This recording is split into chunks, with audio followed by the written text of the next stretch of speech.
Yes, so our testing program and our at-home launch programs will continue.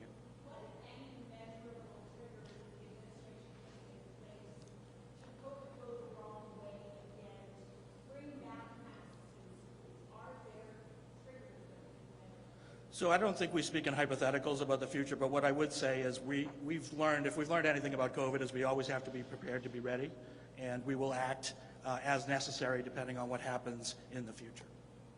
Yes?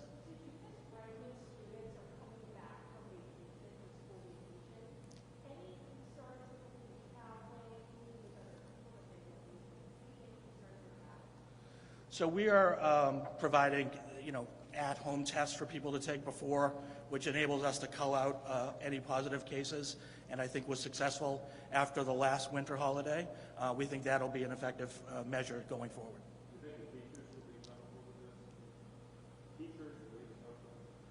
I think that most teachers will be, but there'll be a wide range of opinions.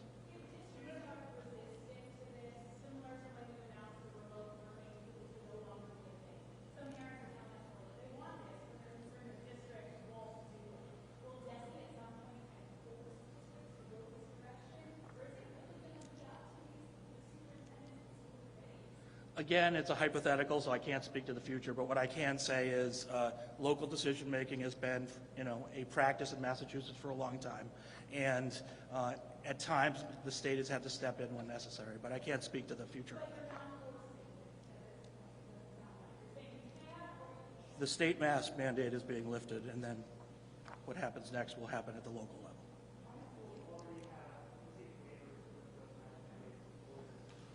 So we had, I think, 68 that applied, 42 that have been approved, and 21 that are in process. And we're obviously not going to take any more waivers in due to this announcement.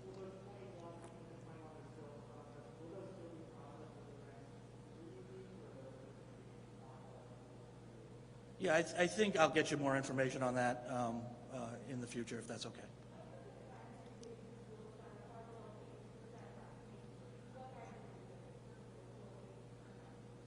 So our guidance is around what to do for a variety of factors as far as cases and what to do. Are you talking about like a broader guidance for?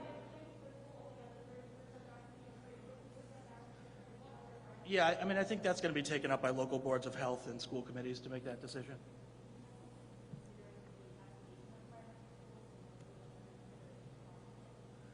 I don't think there's any discussion of that at this point. I don't think that's something that's been discussed at this point. I can't speak to the future. What situations would you want to ask? You said there's going to be guidance to schools on when to ask, right? Is there going to be individual guidance? No, the guidance is about like an individual case. If a kid is positive, they need to take a test. If they're positive, they stay home for 5 days, and then they should come back and wear a mask for another 5 days. That kind of guidance.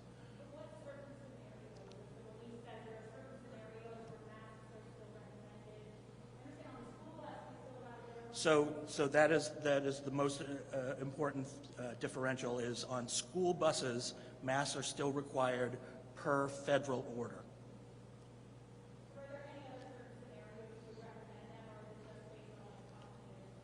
Our guidance is going to strongly suggest those kids that test positive for COVID follow our protocol, which includes wearing a mask when they come back for additional days. So I want to be very clear about this. The MIAA is not overseen by DESE. We are in constant communication with them, and they will be making some statements, I think, in the future about what's going to happen.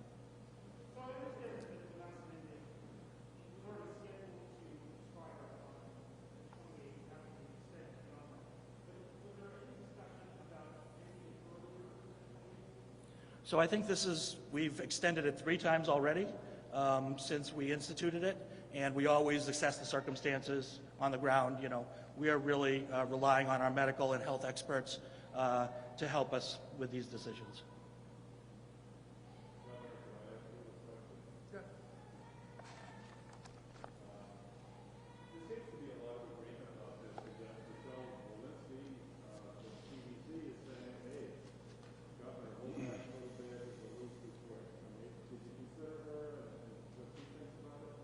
Well, you got to remember that the CDC is worrying about 50 states worth of data and information.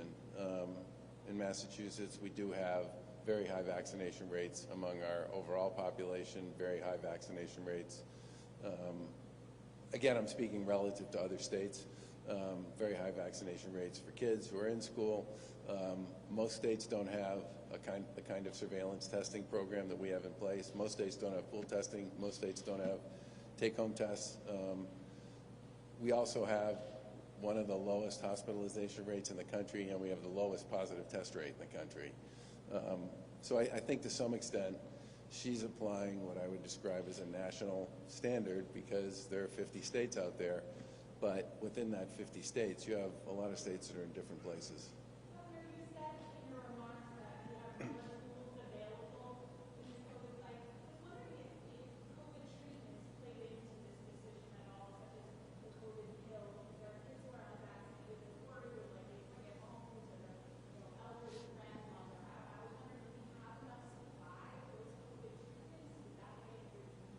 Well, there's certainly more treatments now than there were before, and for the first time, there are oral medications available, and that will continue to grow over the course of the next few months as well. But I think for us the biggest issue was we have very high vaccination rates, we have very high testing infrastructure in place, and we do a lot of surveillance work, and schools have been proven to be very safe over the course of the pandemic. Are we at the pandemic stage now? Are we just, I mean, is it over? I've asked you this for 2 years. Is it over? And I've given you the same answer, which is, my Halloween movie analogy, which is, Michael Myers, you just never know.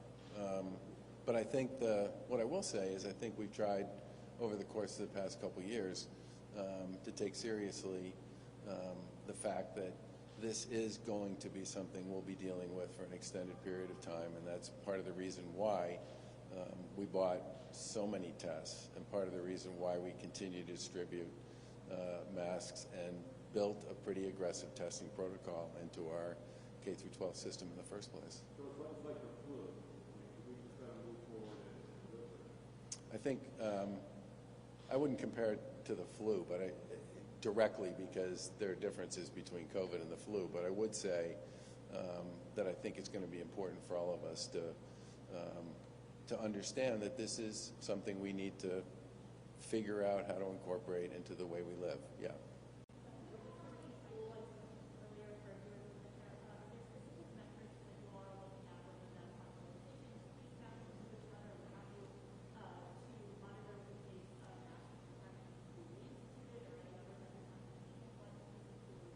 I don't want to get into hypotheticals on this. What I can tell you is that we meet on a regular basis with a group of infectious disease experts, and so does DESE. And we're constantly talking to them about the latest updates in information and guidance. And this thing, keep in mind, right, the other thing that's going to change over the course of the next several months, to get back to Abby's point, we are going to have a lot more therapeutics available that will be much easier to use. I just think there's a lot of pieces to this, and you can't just focus on any one of them, which is one of the reasons why we spend a lot of time talking to people who are in the field and in the space and why they do. And then we make decisions based on the guidance we get from them.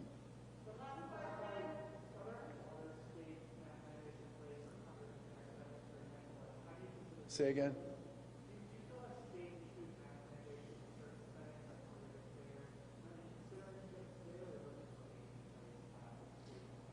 Well, part of what we've been saying for a while now is that our primary focus, both around shots and vaccinations and mandates and masks and all the rest, have really been focused on areas that involve vulnerable populations. So healthcare, long-term care, assisted living, homeless shelters, residential programs for people with developmental disabilities and mental health issues, addiction treatment programs. And I think that's going to continue to be where our focus is with those populations that, generally speaking, based on all the data that is out there, are considered to be the most at risk. Pardon me?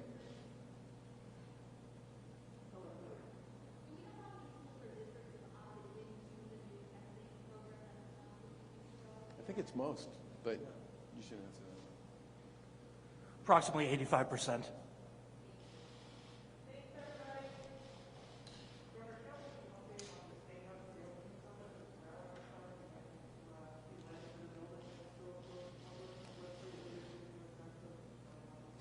So the rest of state government is open, okay? Registry offices are open. Administrative buildings are open. People are conducting business in state office buildings around the Commonwealth. We think the State House should be open.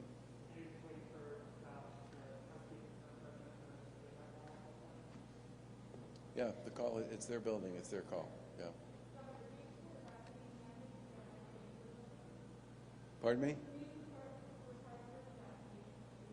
No, I don't.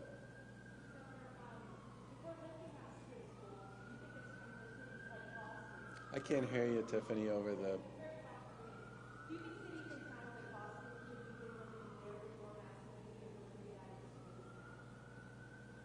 The siren's got to get by.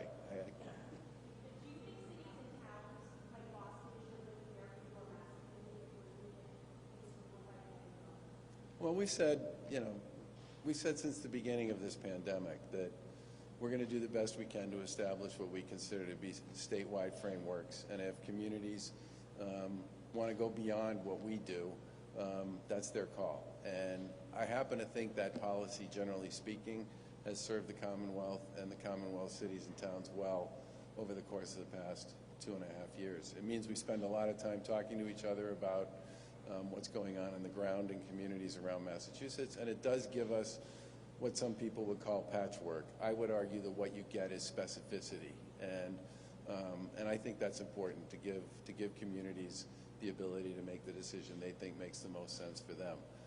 The reason we're taking the mask mandate off, however, is we do believe between our testing infrastructure, our vaccination programs, our data, and the guidance we've gotten from a lot of folks we've talked to in the public health community, that there is a consequence at this point to keeping kids in masks, and we believe we should move beyond that. Thanks.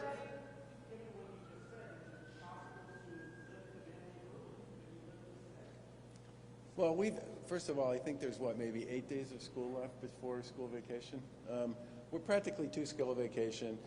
Cities and towns do have to make decisions, right, around, we try not to, I think when DESE's issued this guidance each time when they've had a date, they've tried to do it a couple of weeks out, because that then gives communities an opportunity to make the decisions that they need to make to respond to whatever it is the state's up to. In this particular case, the current mandate expires when kids come back from vacation.